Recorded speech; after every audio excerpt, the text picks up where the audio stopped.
evening and welcome to the Tuesday, September 3rd Select Board meeting. There was no executive session tonight, so we are all joining you as you are joining us at 6:15 p.m. Confirm that it's properly warned. Jan, has this meeting been properly warned? Yes, it has. Excellent. Good news. At this time, I would take an approval of the August 20th minutes or a motion to do so. So moved. Seconded? All right. All in favor? Aye. Minutes are approved. I do have chair's remarks tonight. As many people have heard, Martha O'Connor passed away on Monday. For those who do not know the context of that, Kate O'Connor, who was the chair before I was, that's Kate's mom. It's definitely a loss for the community. The O'Connor family is very deeply connected to civic duty, to our community. I could talk about the emotional part, but I also wanted to make sure that the actual things that Martha did, or at least a couple of them, were noted off. And so Peter was gracious enough to draft me up a list because that's proper decorum, and Martha would have been a stickler for proper decorum. So here's some Martha facts. Martha provided elected public service in Brattleboro for almost 50 years. As representative town meeting member for decades, she was first elected in 1968. For those who track how Brattleboro does politics, I don't think representative town meeting itself even existed before 1960. Correct. She was a lister for 5 years from 1976 to 1981. She served on the Brattleboro Union High School Board for 18 years, from 1972 to 1990. She served on the Select Board for 6 years, from 1991 to 1994, and then again in 2008 to 2011, and she served as clerk, vice chair, and chair. She also served the people of Vermont on several state boards, including as chair of the State Board of Education for many years, and 18 years on the Vermont State Colleges Board, which she also chaired. I will add to that she was a lovely and kind woman, that her house was one of the best places to trick-or-treat with young children because it was famous for the large blow-ups in the lawn, and that the entire O'Connor family has been dedicated to Vermont and to Brattleboro for a very, very, very long time, and our thoughts are with them. Please, at this time, join me in a moment of silence to gratefully remember and honor Martha.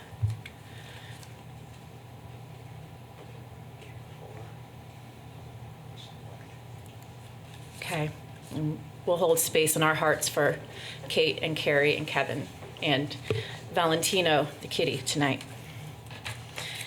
Okay, it's always uncomfortable to transition out of moments like that, but at this time I'll turn to Peter and ask, do you have any manager's comments? No, ma'am. Are there other select board comments or chair reports this evening? No, thank you. Okay. Then at this time, we are going to move into the public participation section of the agenda. This is an opportunity for members of the community who are here tonight to speak about items that are not listed on tonight's agenda. Is there anybody who would like to speak? Okay. I think that might be the first time in the entire summer where we have had no public participation. I'm uncertain how to even process that. All right, so at this time, we will move into being water and sewer commissioners, and I would take a motion to do so. I move to move into water and sewer commissioners. Excellent. All those in favor? Aye. Aye. And our first item is the U.S. Economic Development Administration grant for water and sewer improvements, and we need to accept and appropriate said grants. Peter. Yes. So this is a project that we've discussed on several prior occasions over actually the course of at least 2 and I think maybe 3 select boards. It related originally to the proposed development of the Culture Made Vermont project within the Exit 1 Industrial Park. That project unfortunately did not go forward, but in the meantime, in doing the engineering work that was necessary related to the potential expansion of water and sewer service to the industrial park related to that project, the town's consulting engineers confirmed that we actually have a need, regardless of the additional development, to provide additional capacity there, and that it'll benefit not only the future expansion of the Exit 1 Industrial Park and the Omega Industrial Park, but also provide actually better fire protection and water service to the south end of Brattleboro in its entirety. And so we came back to the board and discussed whether or not there had been that work that was being done regarding the utility system was being done in conjunction with what we knew to be this grant program with the Economic Development Agency or administration of the federal government that we knew we could potentially get 50% of the funding for the project from. We came back to the board and explained when Culture Made didn't move forward that we had discovered that this would be beneficial in any case to the broader community and to the future development at the parks, and recommended that we continue on with the application for the grant.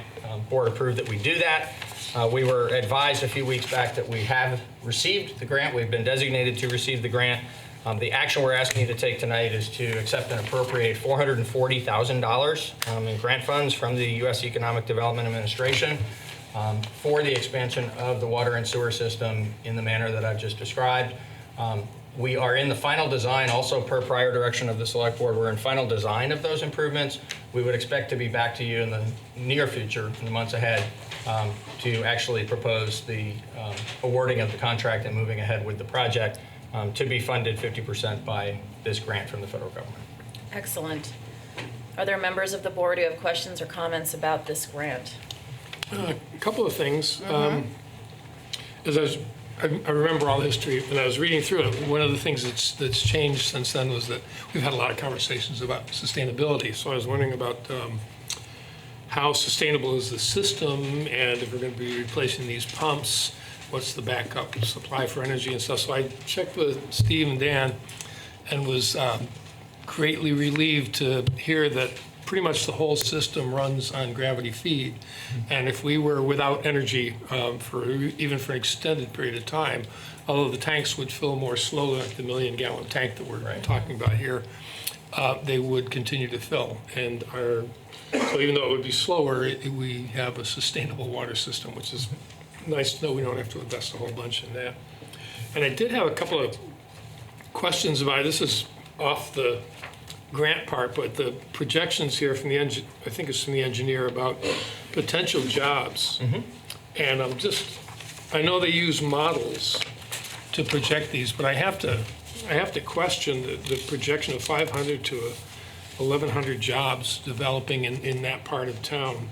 I mean, I see what they say, and they're talking about 300 and some construction jobs that would be during the construction period, but it just seems like this reads as propagandistic, and I just wondered if we ever follow up or check into these things to see how accurate these projections and models are. Absolutely. So any of the projects that receive funding through the community development block grants actually are tracked very particularly against the estimates that were used for the granting of those funds. And there's also a variety of other ways in which, between BDCC and various state authorities, that these things are monitored. What I can say specifically about this April 22nd letter that's in your backup is the first half of those jobs, the 516 that's shown in the middle of the page, those are actually solid projections based on actual projects that are in development right now. As we learned from Culture Made, there's no guarantee that a project that's in development is definitely going to be fully implemented, but those are known jobs that are in the process of being created so long as the 3 projects move forward. And then the larger estimate at the bottom is for additional, estimating additional development that would still be remaining capacity at the 2 industrial parks that could be served by this project. And are you able to say anything more about the agriculture facility? I'm not. Adam has just walked in, and I don't know whether he's in a position to say anything more detailed about it. So I'm speaking from an April 22nd letter from Bob Stevens that was part of the material that you and Patrick assembled for the presentation of the EDA grant this evening, where 516 specific jobs are mentioned related to 3 projects in development, and then a longer-term estimate of 500 to 1,100 jobs to be created in the 2 parks. And the question is, there's an optical production project, a precision manufacturing project, and an agricultura facility. And the question is about the agricultura facility. Are you able to say anything more detailed about that this evening? No, not this one. I can speak to some of the other projects. No, it's fine. We can move the agenda. That's fine. We'll just keep an eye on it. Thank you. Are there Okay, members thanks. of the public that would like to speak to this item and come up to the microphone and speak to this item? Adam?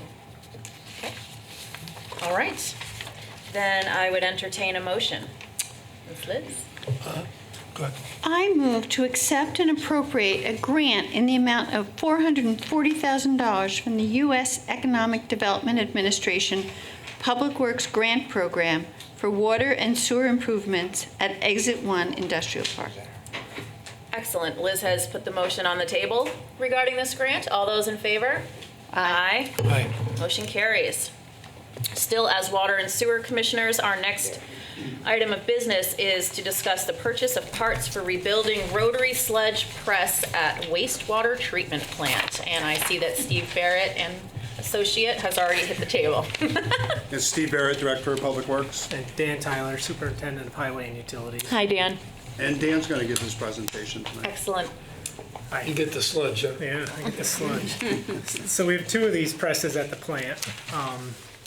They're kind of crucial to the whole operation. The sludge is basically the byproduct of the treatment process, and it's typically 2 to 5% solid after the secondary treatment.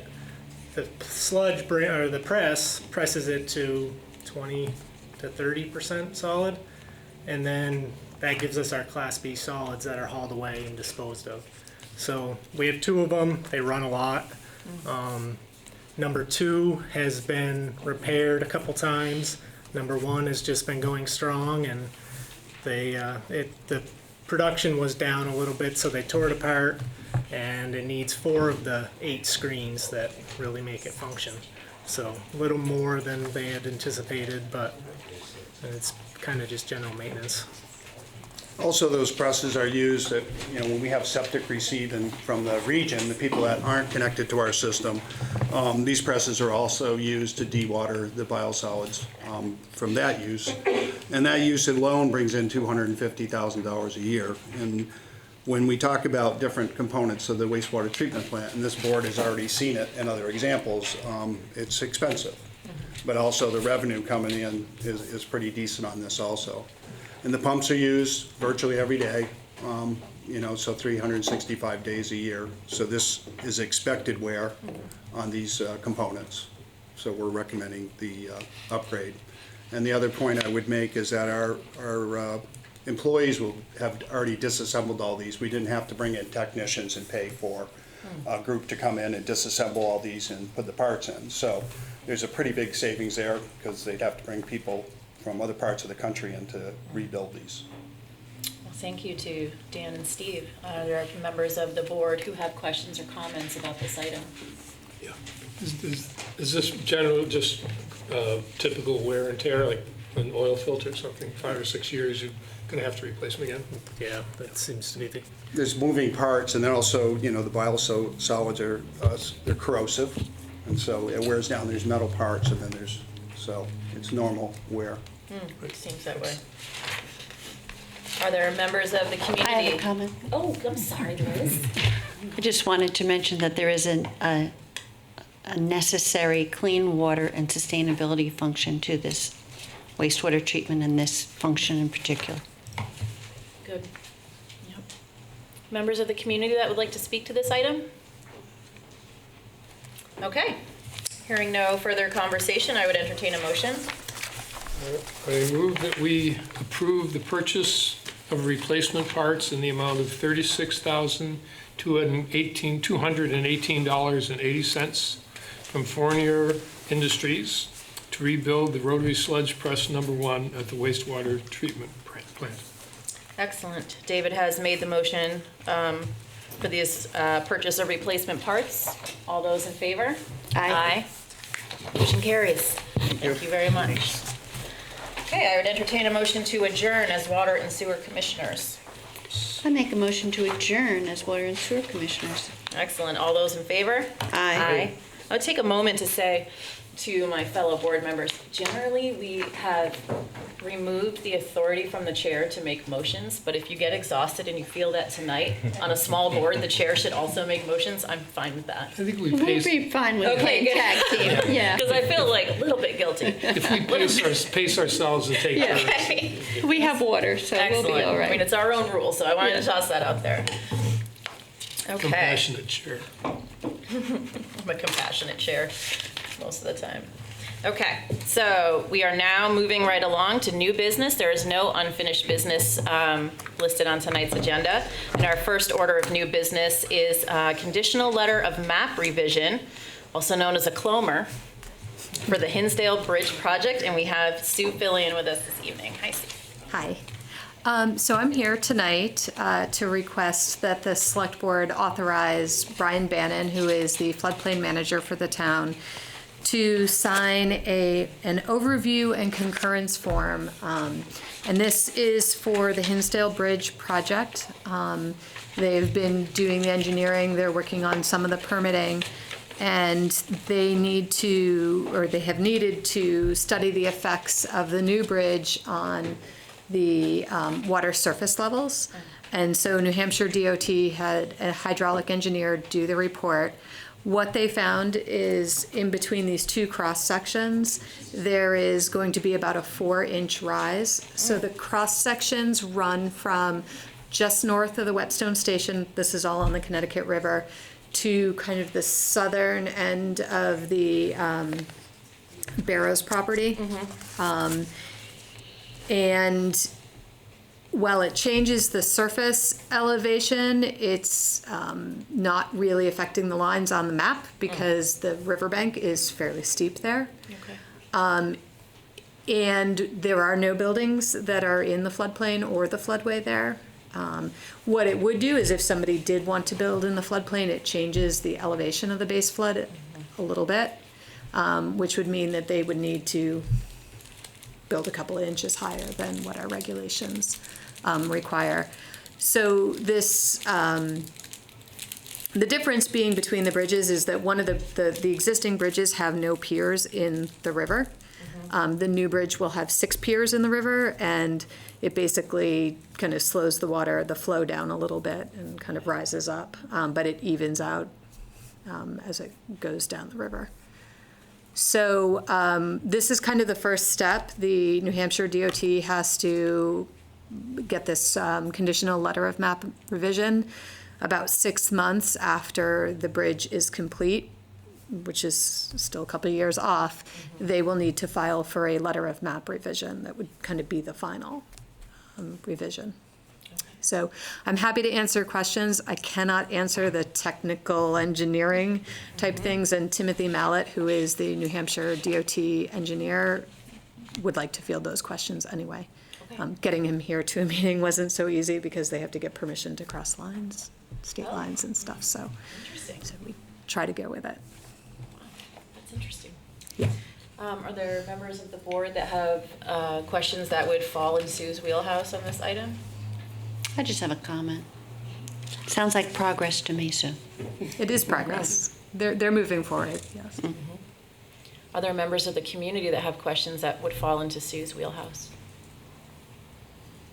Okay. Hearing none. I have a question. Oh, hey, sorry, I didn't see your arm back there. You can come right forward to the microphone in the middle. It's so you can be heard on TV. And so I can be heard on too. That's right, and you're Yeah. going to introduce yourself The and thousands of people at home that are watching. say where you're from. I'm Claire Hudon from Barrows and Fisher Oil. Hi. We're just curious how that would impact our property and the Whetstone as well. by what this letter is, whatever you're doing? Yeah, so there'd be no impact that I'm aware of to the Whetstone Brook because they're just looking at the cross sections along the Connecticut River. As for your property, we tried to get files so that we could analyze it on each property. Fortunately, the floodplain comes a little bit onto your property, and I think the floodway. So again, it's a matter of maybe it might spread a couple of inches further than it is. But that's the floodplain area, so you can still build 1 foot above base flood elevation. Okay, so there's no- Ideally, you'd build 2 feet above base flood elevation, so you get bigger insurance breaks. But the best we can tell right now is there is no practical, No change, really? no change really. Okay. Okay, thank you. Thanks, Claire. Any other questions for members of the community? Okay. Hearing none, I would entertain a motion. Somewhere. Alrighty, I will make a motion. I move to authorize zoning administrator Brian Bannon to sign the overview and concurrence form from the U.S. Department of Homeland Security's Federal Emergency Management Agency to facilitate the process of obtaining a conditional letter of map revision, CLOMR, to advance the Connecticut River at New Hampshire Route 119 Highway Bridge project. All right. Liz has made the motion regarding this CLOMR and the signing and authorization of it. All those in favor? Aye. Motion carries. Thank you, Sue. Okay. Our next item under new business is the Brattleboro Community Marketing Initiative. And I see Stephanie Bonin making her way to the table. And I already apologized for blanking out on the name of Cora Skeel. Thank you, Cora. Thank you. Okay. So, Stephanie Bonin, Executive Director of Downtown Brattleboro Alliance. And I'm Cora Skeel. I'm the Sales and Marketing Manager at Mocha Joe's and a member of the Marketing Initiative. Wonderful. For DBA. Take it away. So I was thinking about this discussion that we're about to have, and I had a memory pop into my head. So when I first moved away from home, my dad and I corresponded primarily by letters. And the letters would come with newspaper clippings or various things that he wanted me to read. And I remember distinctively, I opened up a letter once, and there was a full-page ad of Charleston, South Carolina, with pictures of groups of people with white hair. And I thought, oh, how does this pertain? So I moved away, I read his letter, and immediately he said, so I'm thinking about moving to Charleston, South Carolina. And so this deserved a phone call. So I called him and I said, why are you thinking about moving to South Carolina? He said, well, did you see the picture? I said, yeah. He said, doesn't it look great? I said, sure. So I think that we all have stories like that of times when something has hit us just right, kind of planted a seed in our head. And that is what our community needs, is to figure out how to plant some seeds so that people think about us in whatever destination sort of way that they want to think about, whether it's moving, whether it's about visiting us for a couple hours, or whether it's about taking a weekend. And that's what the Community Marketing Initiative is about. So the Chamber and DBA evenly has been putting this forth to you and then to the town meeting, and then now we're back to you to give you an update of where we're at. Great. The first thing that we did was we assembled a project team of 8 members, and they were tasked with, and Cora and I are both on that project team, we're tasked with figuring out what it is that we're asking for a marketing professional to draw up an RFP, to come up with criteria, to look at the proposals that came in, and to ultimately interview them and make a decision. The 8 people on the project team were Erin Jenkins from BMAC, Sarah Lang from BDCC, John Magus Russell from Brattleboro Food Co-op, Brenda Rich from Saxon's River Distillery, John Shaka from Brattleboro Subaru, Cora, myself, and Kate O'Connor. We happily got 9 proposals for our call out for the RFP. And we whittled that down to 3 finalists. From there, we wanted more input. So we decided to get additional input from Brattleboro residents, Southern Vermont residents, people who worked in Brattleboro, who were not on the team, and that was really just based on our own personal network. So we each reached out to at least one person who we felt was invested for some reason in the town and would be interested in this project, and we sent them the proposals that we got from those 3 finalists and got their input, and we ultimately collected that information in a Google form, and then you can synthesize that information in a spreadsheet. So we did that and got it was interesting when we were looking at the notes of the person who was commenting and making an assessment versus sort of what their ultimate decisions were, because there were some massive caveats with each sort of final decision. So it was interesting to look at that going in, because we also had some reservations about each agency, but we also were really excited about some of the ideas and skills that each agency brought to the table. So that was what we had going into this final series of interviews with the 3 finalists. So as you know, I assume from reading ahead, we ultimately decided on not offering the contract to any of the 3 finalists, and went back to all 3, told them our concerns, and also issued a new, slightly changed RFP with a new deadline, and opening that up to both them if they want to come back with a different proposals answering our concerns, and also to anyone else who wants to reply as well. And then we will be, many of the project team members have recommitted to doing another round, and then we will be asking some other new faces as well. Okay. Members of the board? So do you want to share with us what these caveats were and how you amended the RFP? Sure. The last one is easier. How we amended it is we changed it from a 5-year strategy plan to a 1-year strategy plan, and we were convinced by the comments that we were getting in that 5 years is too long in the world of social media, especially content, all of those things. Made perfect sense.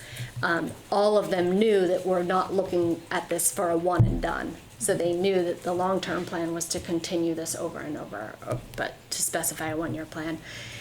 We moved it to be every 2 months reporting instead of every month, trying to spend our money on actual implementation rather than as little reporting type things as possible.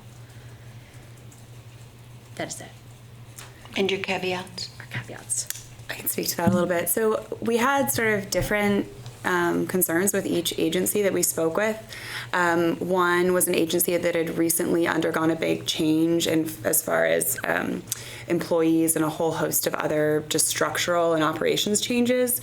So we wanted answers as far as who would be doing which parts of the work, what would be sort of outsourced to freelancers, and all this information that was sort of, we felt was glossed over, essentially.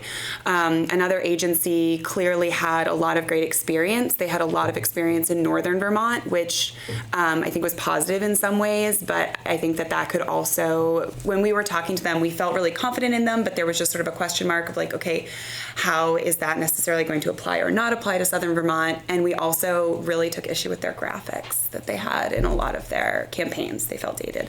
And then the third agency sounded really great on paper, and I think, I mean, I might be sort of speaking for myself here, but it just, in the presentation, they didn't inspire confidence in the way they presented. And then secondarily, we would have to provide all content for all of their campaigns. So there would have to be somebody who is actively curating content for every campaign, which was just like, I mean, we don't have time for that. So it was So not you're asking for them to provide the content, Yes. right? for them to come, right, so come here and take the photographs or source it in some other way, but it would have been extremely active on our part, and the success of their campaigns would have been heavily dependent on somebody from this committee doing that consistently. Yeah. Thank you. That's interesting. Yeah. Yeah, and that's not, I mean, that's Yeah. not unheard of, you know, like it's definitely a system that people use, but it just, you know, for a situation like this one, it was impractical. I think it also rang a lot of Kate and my bells because we don't have content, and that's one of the things that Right. we like drool over is Yeah. the ability to have video, you know, Right. footage and photography and to be able to get the word out. Kind of part of it all. Right. Sounds like a really good learning experience. And you're ready to go. I have no problem with people waiting to get the right fit. And so it really makes a lot of sense. And as you said, it's not one and done. Right. There's no real hard deadline. I'm curious if you thought about, you mentioned some exciting ideas, and maybe about taking all those exciting ideas and putting them in the RFP, or maybe even recruiting local, say, here's some exciting ideas, and recruiting local people to try and put together a package. Just top of my head ideas. Other members of the community that want to ask any questions? I know it's a little exploratory at this point, but if anything's popping in your head that you want to ask questions about right now, this would be a good time. Ricky? You know the drill. Hi, I'm Ricky from District 2, and I did get a little bit late to the meeting this evening, which I apologize for, but I asked for a brief about what I had missed, and from my understanding, please do not distract my service dog, thank you. What I understand is that there was no previous earlier mention of the emergency crisis declaration from last week, and that wasn't listed under unfinished business, and I don't see common sense here. So is there an update on what the status of that is? Sure. Knowing that we were a small board, we reached out to them during the agenda setting process and said, do you want to present in front of the small board or the full board? And they chose the full board. Okay, thank you. You're welcome. Any other questions or comments? Well, I'm excited to keep hearing how it goes and see what you come up with, and I appreciate the update tonight. Great, thank you. Thank you very much, Cora and Stephanie.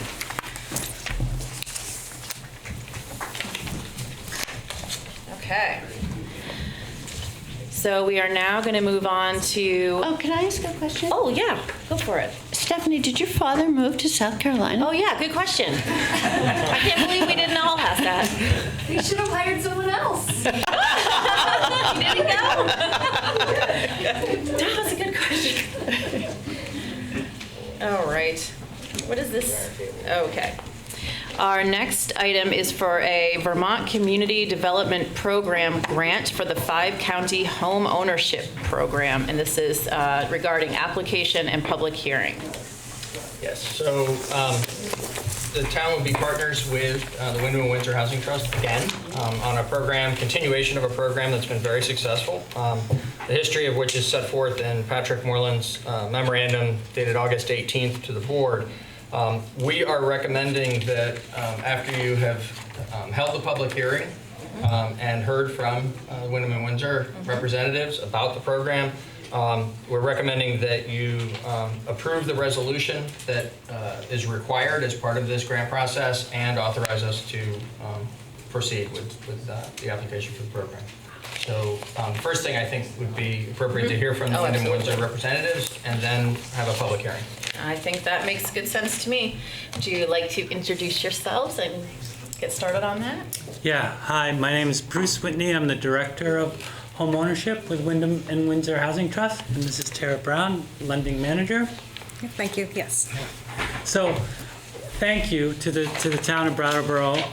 The town has partnered with us since 2013 on this grant. The program's been around for 13 years. Tara's been there since the beginning. So, and this is a new grant, but it's a reset of previous grants. The grants come to a close, and then we reapply and start a new round of funding. So that's what we're doing the application process right now. It funds two primary programs: a revolving loan fund that provides home repair loans to income-eligible homeowners in Wyndham and Windsor counties, and we're also partnering with a northern partner, Downstreet Community Development, and it also provides funding for counseling and education to those people in the counties, help them buy homes and get educated and the coaching they need so that they're successful homeowners. Great. In consultation with the state, the Vermont Community Development Program, and the other housing organizations, we're seeking a new grant in the amount of $375,000 that will cover January 2020 through December 2020. We'll be continuing our partnership with Downstreet Community Housing and Development. That does include the Lamoille, Washington, and Orange counties. We are projecting that this will serve 725 households, 25 through the completed home repair projects, and 700 households through education and counseling. Of that, 168 we anticipate for new homeowners. And the project is projected to leverage $8,710,374 for an additional funding. In regards to the Green Mountain Home Repair Program, I'm the lending manager, and as of June 30th this year, our portfolio consists of 237 loans with a value of about $2,384,847. In addition to providing the funding for home repair projects, we're also providing construction oversight. This valuable service assists homeowners through the construction phase of the project and helping with tasks such as locating contractors, completing paperwork, doing work specifications, and reviewing estimates and managing the managing the payments. Many homeowners are simply overwhelmed by hiring a contractor because they've been, they've gotten in trouble before, or they are just uncertain of the process. It's overwhelming.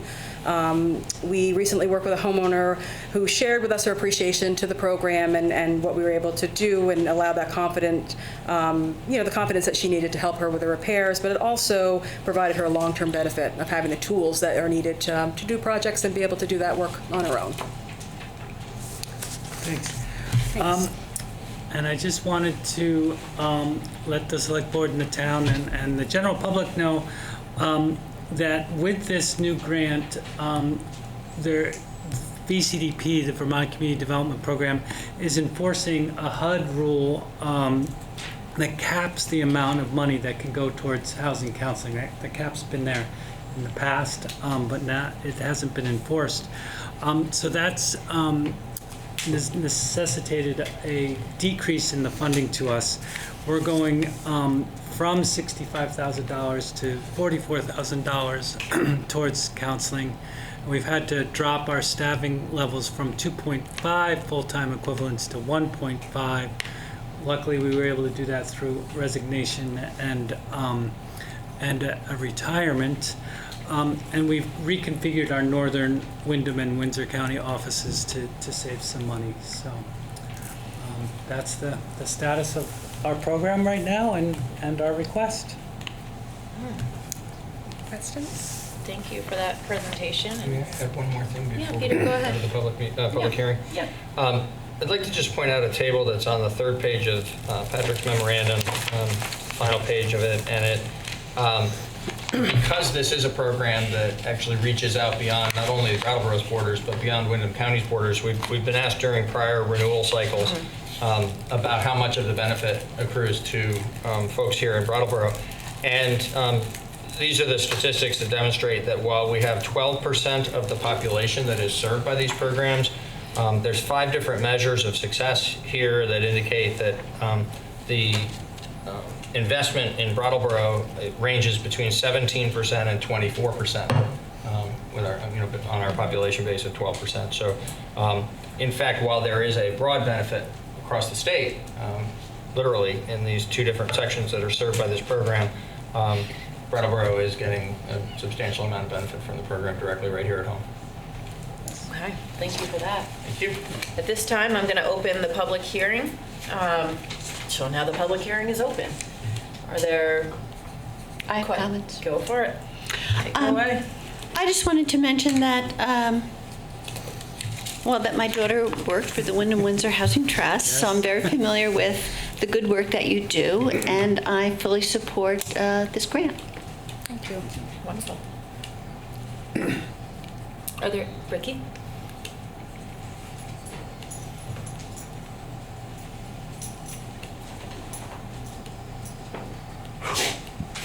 Could you list what some of the current and any aspirational green certified building practices are going to be incorporated into the building?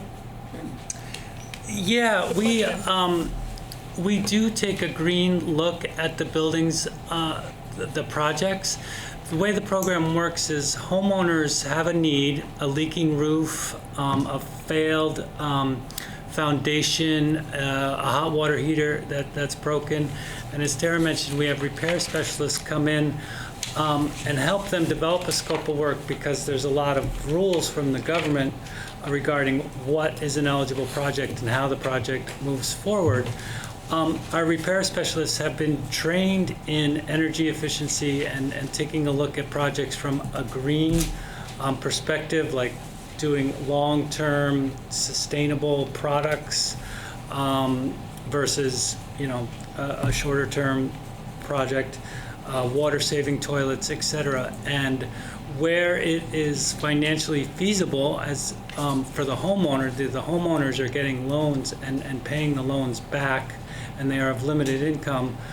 Where it is financially feasible, we are speccing the most green and most energy efficient products we can.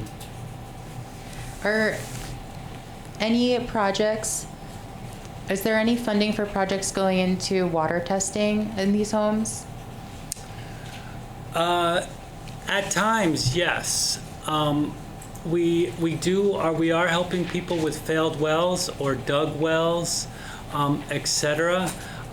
We always recommend that homeowners do get water testing if there's any question about the quality of their water, and we work with the Department of Health on getting the water tested. So is there an eligibility criteria of people who are low income to give them funding to be able to afford that water testing? It can be part of the project, yes. It can be, or it is? It can be if it's needed, as a needed part of the project. Have there been needed cases of that? I think oftentimes people, when they come to us, they're already aware that they have, that's what my experience has been, is when people have come to us, they're already aware that they need some work with their water. So that they've already had that tested. So oftentimes that's why, they would come to us through our program for that funding. So that is a common case you encounter? It's not necessarily common, but it's something that we've seen. You have experience with that? Yeah, we recently did one where someone came to us because they needed a new water filtration system.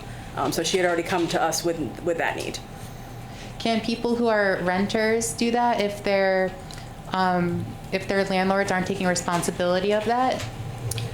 Well, because of the way that our program, the landlord would need to. We can't go and do work on an apartment. They would have to be the landlord would have to apply for the program. Because the Abbott and Stewart Property Management, they're part of the Wyndham and Housing Agency, right? Because my water was tested as being over FDA levels of mercury and phosphate, and I, since last November, have been trying to get them to be responsible for helping to afford that lab certification testing and appropriate filtration for it so that we aren't sick. Right now I've been getting my water from the co-op instead. Yeah, I hear that you're having an issue with your water, and that you're dealing with at the Abbott block with Stewart Property Management. I can bring this concern to our asset and property manager. And we can do the best we can to address it. Is that Steve Stone?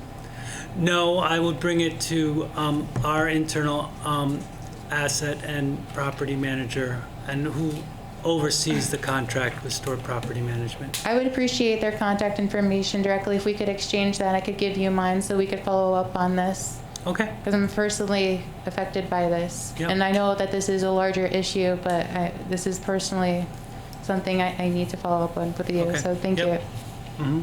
You're welcome. Great. Thanks for that willingness to engage. That's good. Yeah. Good. Are there other members of the community that would like to offer comment or ask any questions?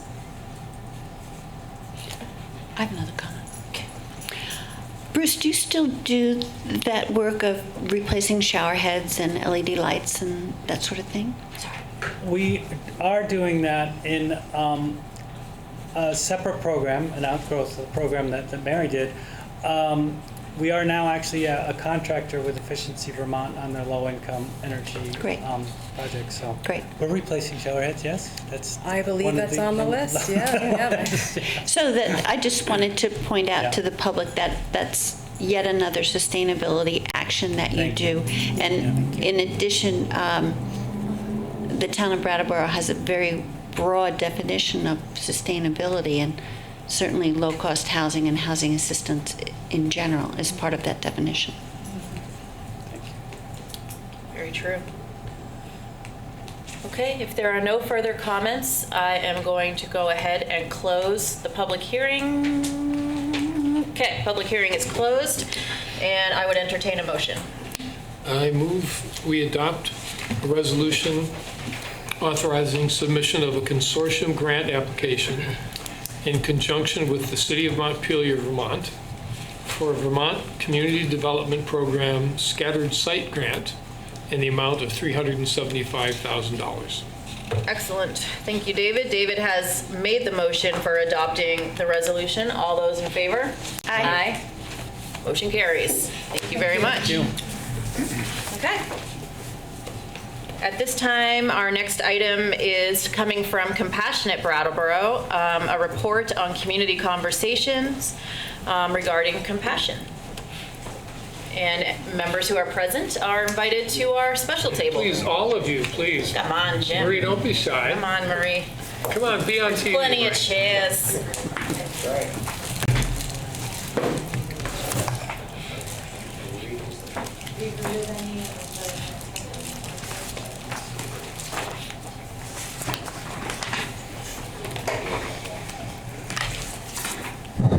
Good evening. Good evening. Thank you very much for this opportunity to bring the select board and the town up to date with things that have been happening in response to the compassion resolution that the select board adopted a little over 2.5 years ago. Would it be useful to review what that resolution says? Would one of the select board members be interested in reading your resolution? God, no. I believe it's in your packet. Oh, yeah. Would one of us be interested in reading it? Sure. Liz is interested. Where are we? D. Yeah, D. All the way at the end of D.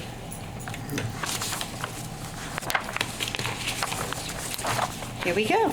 Now, therefore, the Brattleboro Select Board hereby resolves and proclaims that the town of Brattleboro is committed to the principles expressed in the Charter for Compassion, supports the collaboration of local individuals and organizations to promote those principles through a variety of public and private actions in our community, will remain mindful of the impacts of our actions not only in Brattleboro, but upon people and places beyond our borders, and invites all people to observe and participate in town government and to hold town government officials accountable for conducting our local public business in a manner that is consistent with this resolution.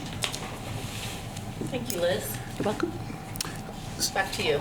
So subsequent to the adoption of this resolution, an informal committee started to meet to consider how the town can best fulfill the ideas in this resolution. I want to say that it was very helpful to have representatives of the town involved in that process early on. Peter was had a lot of good input into the process. Chief Fitzgerald was involved early on, and for the most part, we've had select board members attending the committee meetings. We meet generally monthly. Anyone is welcome to attend. It's a loosely formed group. And David has been a real impetus to the group. So we certainly hope that close connection with the town town governing and managing bodies can continue. That would be very helpful. So as I've observed the process over the last year and a half that I've been involved, seems to me one of the important things that we're doing is learning what compassion means in Brattleboro. It's a word that's not clearly defined. Karen Armstrong, who initiated the charter, was pretty clear that compassion looks different in different parts of the world, different cultures, and it's important for each community to define for itself what it means to be compassionate. Part of exploring that has been a series of conversations. In the spring, there were 6 conversations held at the Brooks Memorial Library. The schedule of those is there. And our report today is primarily reflecting back to the community what we thought happened during those conversations. We have to acknowledge Star, who was such an important part of making this happen. Woohoo, Star! Star's always awesome. So there were 6 conversations. Compassion and spiritual teaching and their challenging practice. That was on March 13th. Compassion and human services. Compassion and business. Compassion, town government, and the police. Thank you, Peter and Brandy, for being part of that conversation. Compassion and our schools, and compassion and healing. We have 4 continuing conversations scheduled for the fall. September 25th, compassion and climate change. The micro and macro perspectives, understanding climate change, and on October 16th, compassion, voices from the community. These will also be at the Brooks Memorial Library at 7 p.m. Again, thank you. The second one is also about climate change. Compassion and climate change, voices for the community. And then later in the fall, compassion and restorative justice, and compassion, the Work Today program, and low barrier employment within the town. You have the report in your packet, and I would like to respond to any, or to have you ask any questions that you have, or any comments. That being a compassionate community is everybody's work. I think one of the observations that we've had in these series of conversations is how thrilled people are to talk about compassion. No problem at all getting people to share of their work, to talk about how compassion fits into their everyday life. And I think one of the most valuable things that we've done as part of these conversations is the raised awareness within the people who have been talking about compassion. Wonderful to have Chief Fitzgerald, who's been, I think, rightly acknowledged numerous times for compassionate policing, have a chance to articulate what once again. Are there questions? Members of the board have questions? No, thank you. I really enjoyed the series, and I'm looking forward to going to the ones that are in the fall. I somehow missed that there was going to be more, and so I was pleasantly surprised when I flipped the page and saw that there is going to be more all the way through December. So that's, I think, really exciting, and I hope people can get out to those. They're free of charge at the library Wednesday nights, right? All programs are on Wednesdays. I'm sure this is going to be shared out on social media and various places like that. Yeah, we will be getting the word out. Getting the word out, and we will also get the word out. We're currently planning a spring series. Oh, great. And if there are ideas in the community of areas where compassion touches our lives that would be interesting to explore, some of the ideas that we're looking at, compassion and elder communities. Parenting. Parenting, issues around parenting and compassion, exploring what the concept of compassion, what the practice of compassion looks in more parts of our lives. Other members of the board have questions or comments? Just the thing that surprised me, I don't know why, I guess because I had no expectations of what was going to happen with these conversations. And in your report here, you talk about the compassion as good business in terms of how we run our businesses, deal with families and young children, run our public schools, police our community, run our library, set public policy, build religious communities. And I was struck with how deeply ingrained compassion is in the practice of the people in this community who are having the greatest effect in all of those areas, all of those regions. It's not just a good and generous ideal, as you say here. It's a practical attitude that really makes us more effective. And I don't know why I didn't expect that from the presentations that I heard. Be interesting to see where it goes from here. One of the things that the community could follow up on with these is how to promote and support these good practices. In the conversation on compassion in business, this is where it became most clear of compassion is good business. If you want to run a business and have it be successful, compassion is perhaps not an essential, but a very positive part of that. And yet, none of the people who were there had any training in compassionate business in their business school training, and that there might be a place for the Chamber of Commerce or other business groups to provide opportunities for business leaders to share ideas and to learn some best practices about how compassion can fit into the way we run our businesses that might not have occurred to us. We've taken that up with Kate. Okay. And also in the social service areas, discovering that there are best practices that some of the social service agencies in the community use, but that aren't known or understood universally. This is beyond our ability to do at this point, but it's something that we would love to see happen in the community. Wonderful.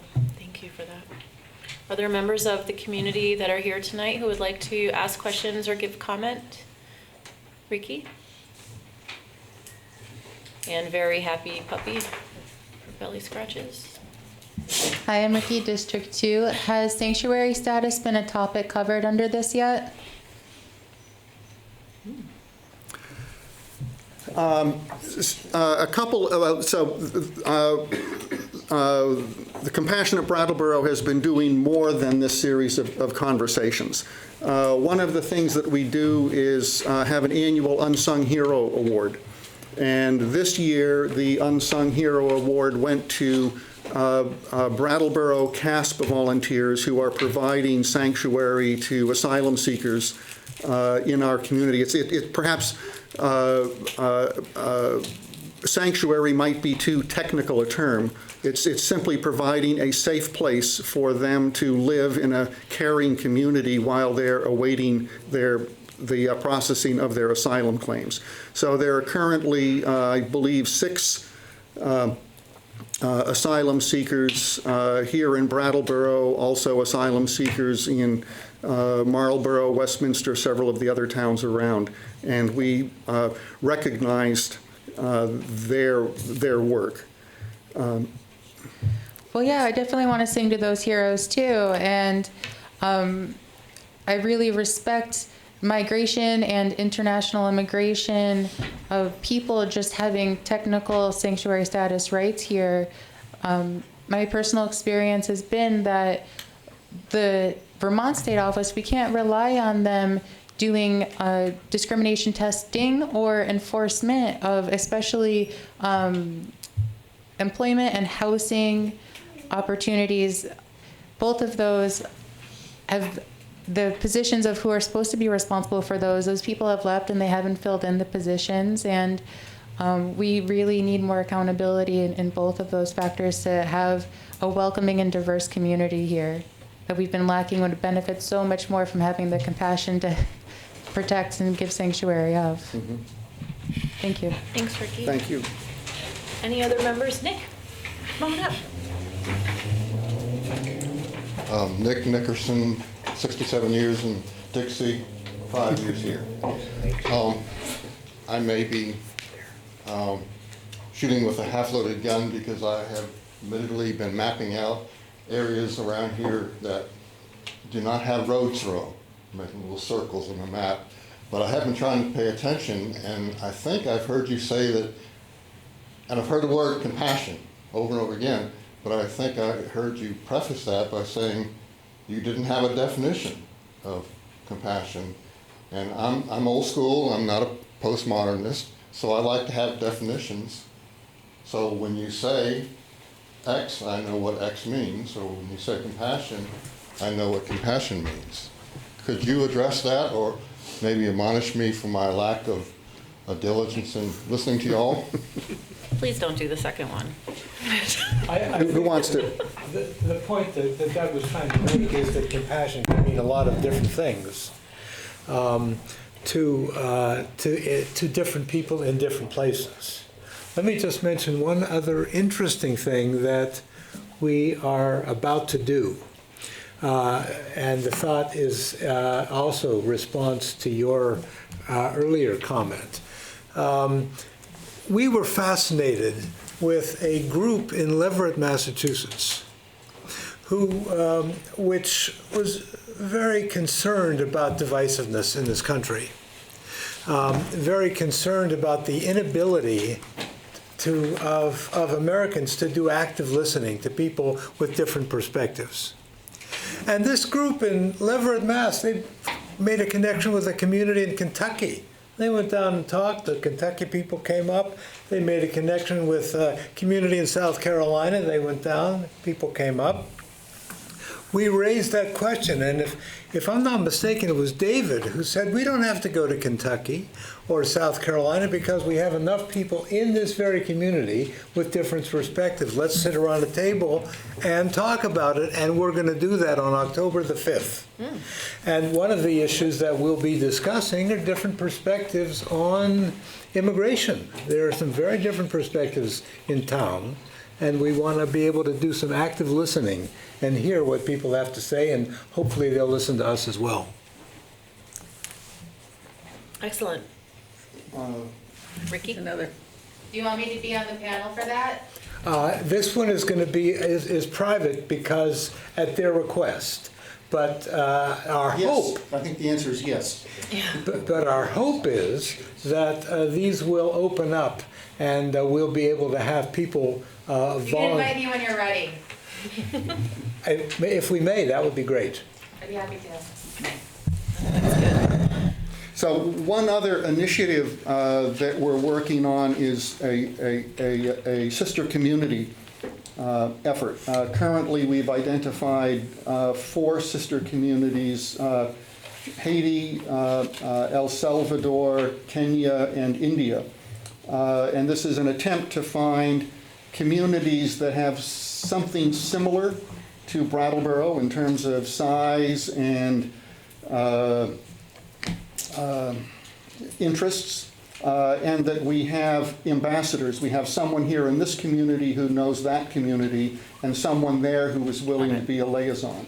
The idea here is to help the Brattleboro community feel, not just understand, but to feel that we are part of the whole world, and that part of compassion is breaking down us, them, so that getting to a place where we know that we are connected to everyone who is around us, and that's the people who we disagree with politically, it's the people who are in a different social or economic status, perhaps not having a place to live, and it involves people who live in different cultures and in different parts of the world. That in a deeply compassionate way, we are all one. This is the big long-term goal. And it now appears possible, thanks to the Better Block Challenge, that we will have right on Main Street a signboard with panels pointing in the direction of the 4 sister communities with mileage and the flag of those countries. Be interesting to see. Yeah. And just a caveat about on compassion, I think being able to listen without judgment is one aspect of compassion, especially when you're dealing with people who are may have a different point of view than yours. So it's as it was said, it involves many different features, but being able to listen well and without judgment, I think, is one of the most important aspects of compassion, and also empathy, a caring attitude, but welcoming different points of view, and without judgment. I think that's one of the key elements. Thank you. So I think Brattleboro is a dream community to be working on these issues, and the committee, the working group would welcome energy and ideas from anyone who would like to participate. Jim, what's the email address? CompassionStory@gmail.com. Okay, compassionstory@gmail.com. That seems easy. So, and that also reminds me that every month in the Reformer and the Commons, you will see a compassion story, which is to define in a very personal way what does compassion look like. So, telling it through stories, recognizing and celebrating compassion in our community is probably one of the best ways to help it grow, by recognizing it, nurturing it, supporting it. We all have opportunities to do that every day, and we appreciate the leadership that the town has taken in helping us be a more compassionate community. Thank you very much. There's no action required on this item tonight, so we were able to just fully enjoy the update and the commentary, and so thank you for your report. Thank you. Okay. Moving on to the next item is FY20 winter fuel oil, which sounds cold, and I don't know why we have to discuss it already, but. So I wasn't a watcher, but some folks out there probably say winter is coming. Yes, I've heard such things. And indeed it is. And so we've been out for the annual sealed bidding for the provision of fuel oil for both the school district, by its new terminology, and the town's needs. And the low bidder this year is Barrows and Fisher, right here in Brattleboro. Nice. $2.05 a gallon. It's a good price. It's lower than we paid this past year. And it's the first time in a few years that anybody in this bidding has beat provider out of Keene that has been providing this service to us for the last few years. So we're pleased to bring the business back here into town. Thanks for your very competitive bid. And staff is recommending award this evening of this contract for $2.05 a gallon to Barrows and Fisher Oil. Great, thank you, Peter. Questions, comments from the board? I noticed in the packet you thanked Frank Rucker for his work in seeking this out, and this has been going on for a few years. Yes. That we've been purchasing oil in conjunction with the school district. Exactly. Very much to He and all of our John advantages. partner on it, and Frank has taken the lead each year, and we do appreciate that. Yeah. And that is not to say that we still aren't moving towards other ways and means Well, of that's heating. the other thing you need to know, yes. Precisely.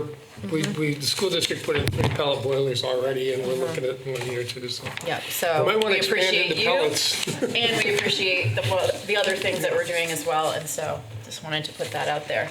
Oh, I think we did need a motion for that one. I would entertain a motion. Remember whose turn it is. Page 2. I think it's. Alrighty, working on it. Yeah, I just did yellow.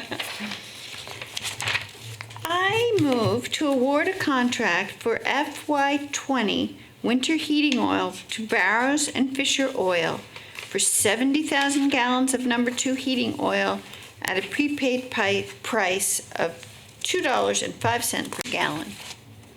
Okay. Liz has made the motion. All those in favor?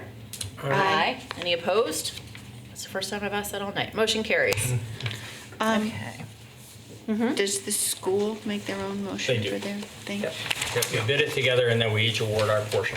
Thank you. Thank you. Have a good night. All right, our next item is U.S. Department of Justice grant. Sounds ominous. This is an annual grant. It's not so ominous. It's Oh. helpful.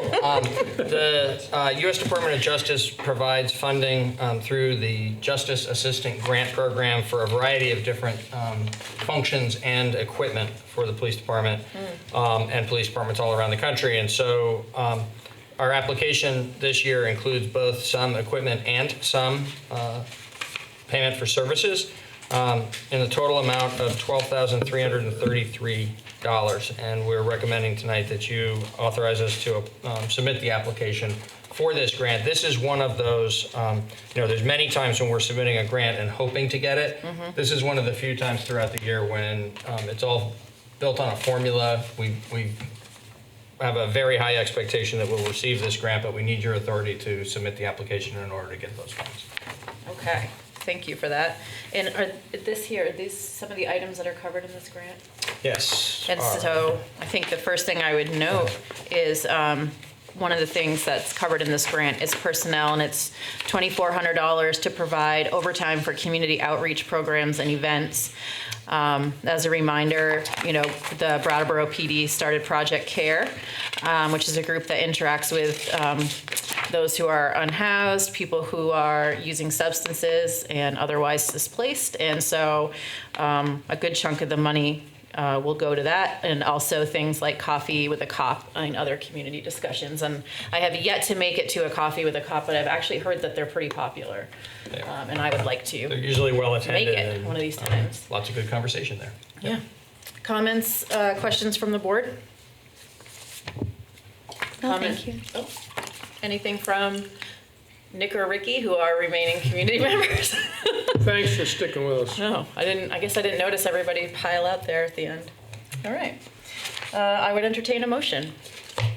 I move that we ratify the town manager's decision to approve the police department's application for a $12,333 Edward J. Byrne Memorial JAG 2019 grant from the U.S. Department of Justice to pay for overtime, equipment, and supplies.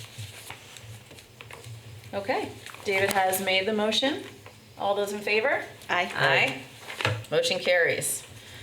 Next, we're moving on to the Vermont League of Cities and Towns annual business meeting, and we'll be appointing the voting delegate. Yes, so the annual town fair, which is the name that for decades now the Vermont League of Cities and Towns has given to its annual conference, is coming up on October 2nd and 3rd in Killington. On the 3rd is a day-long series of educational sessions of a variety of types. We'll actually have several members of the town staff attending for different disciplines. On the 2nd, there's a morning-long HR mini conference that's got several different components to it. Sally will be attending that.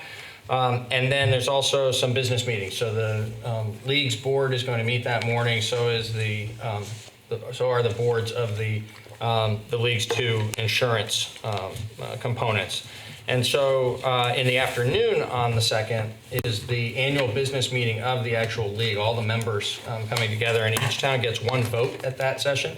I'll be there for the VLCT board meeting that morning, and I'll be staying over and attending the educational sessions the next day. And so I'm asking that you designate me, as you have in past years, to be the town's voting delegate for the annual business meeting. Great, thanks for that. Comments, questions from members of the board? Sounds like a good idea. It does. I don't think it's really a fair. I'm just going to go ahead and say that. My assumption is that it's not a fair. And anyway, are there questions or comments, Ricky? Not so playful, anyway. I would imagine not. I nominate myself to be appointed as a voting delegate to be sponsored by the municipality, the same sponsorship that would go towards paying for any other person that would be going as a representative of this area. Okay. How does that work? I have to. What is the maximum capacity of people that can go? I think it's one vote per town, so I don't know. And I'm thinking you probably, well, he's looking at it. Does it need to be a select board or a town? That's what I'm checking right now. Yeah. Can I get Brandy and Dave to sign this? Oh, yeah. Thank you.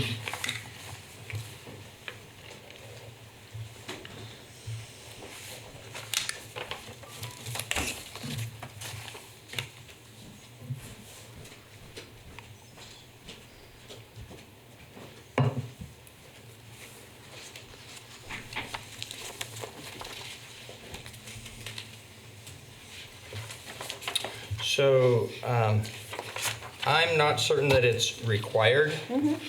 But what is not required? I'm not certain that it's required that it be a town official to be the voting delegate. However, I would suggest that it's for the business meeting.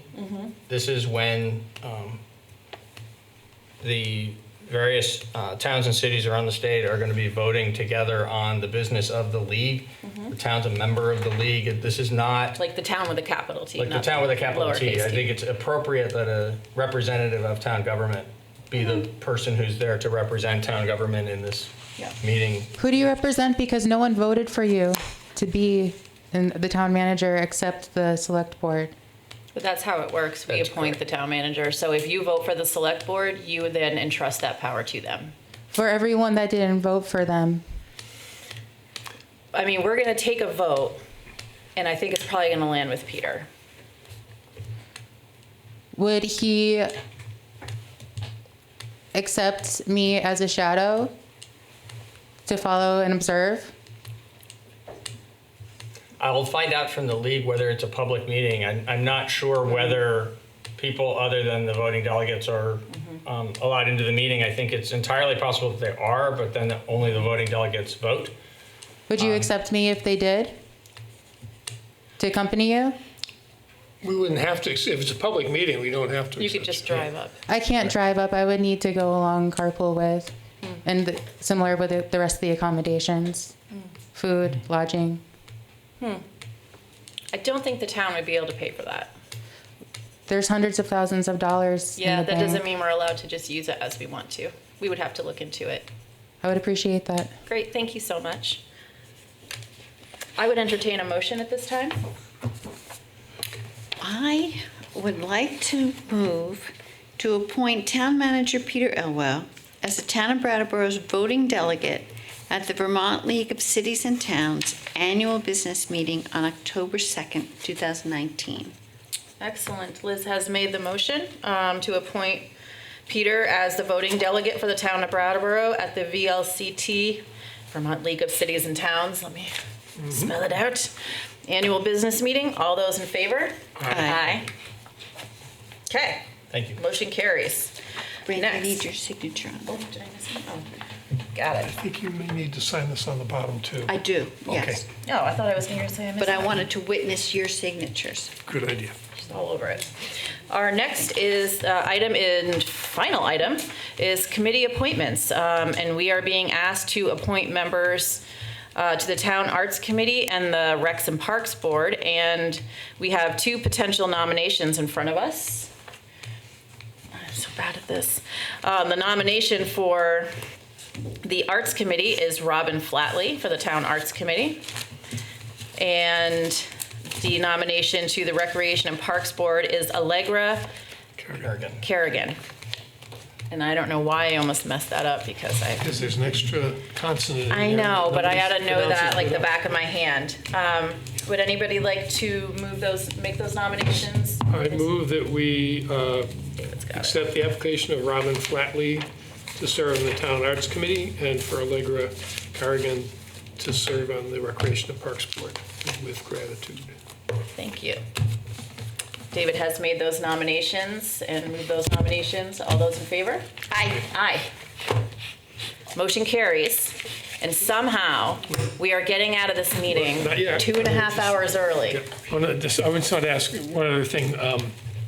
Next meeting, we have the VLCT lobbyists are coming, is that correct? That's correct. Would we want to invite our legislators to come and be part of that? VLCT who? The lobbyists for are coming to talk about the one of them. The limited self-governance. Exactly. I got it right? You got it right. The limited self-governance bill that the Senate passed and which will come before the House.